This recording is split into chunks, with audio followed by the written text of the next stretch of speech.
Tyco number 934 remote control steam whistle in Billboard. This video will cover the train set versions.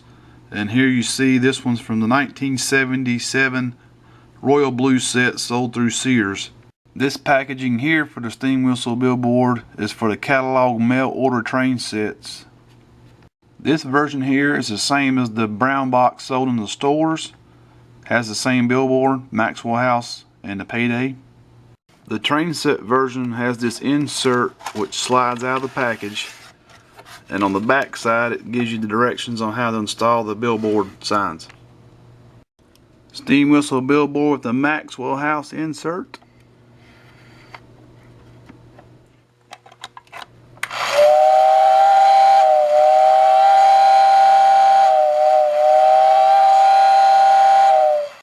With the Payday insert.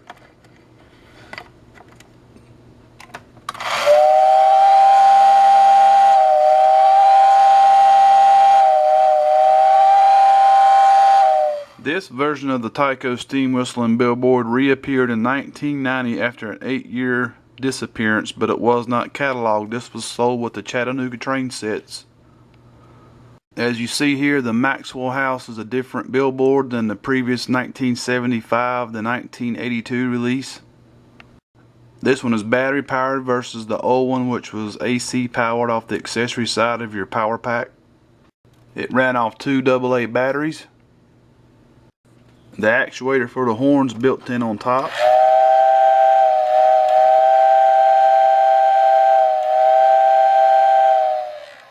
This is both versions side by side, the battery powered on the left and the AC powered on the right. And now for the comparison of the sound quality, the battery powered and the AC accessory powered.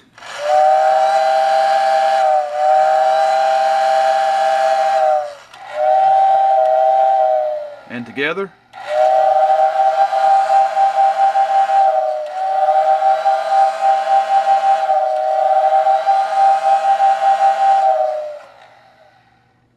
These are the only 2 versions of the Maxwell House ever sold by Tyco, and again the one on the left was sold in 1990, was not cataloged, only came with the Chattanooga train set.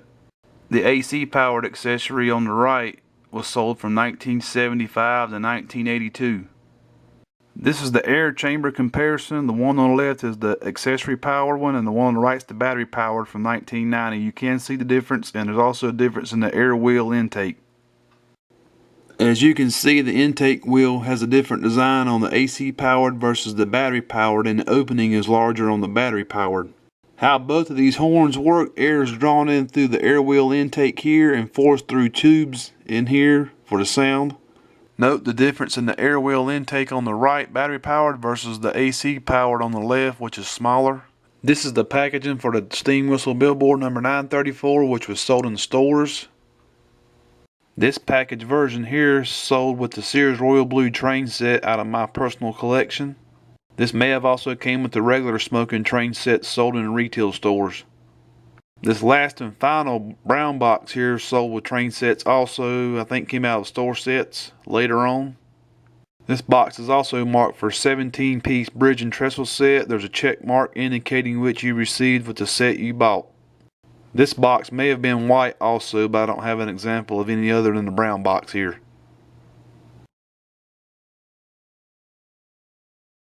This is what the inside of the steam whistle Billboard remote control looks like after I pried off the bottom, and I did break the tabs off trying to get into this thing as it's sealed pretty good. If you notice to the right here, it has a circuit board with 4 resistors on it coming in from the accessory switch, and then it goes out to the power torque motor. I did try to remove the power torque motor, but it's attached to the air whistler intake, which pulls the air in and throws it through the chamber to get the sound, and it will not come off. You will break it if you try to, so I left it like it was. So my suggestion is, if you have one of these that's damaged, it's best just to find another one in working order, because if once you damage the air chamber in there, it's sealed, you won't get the sound back anyway.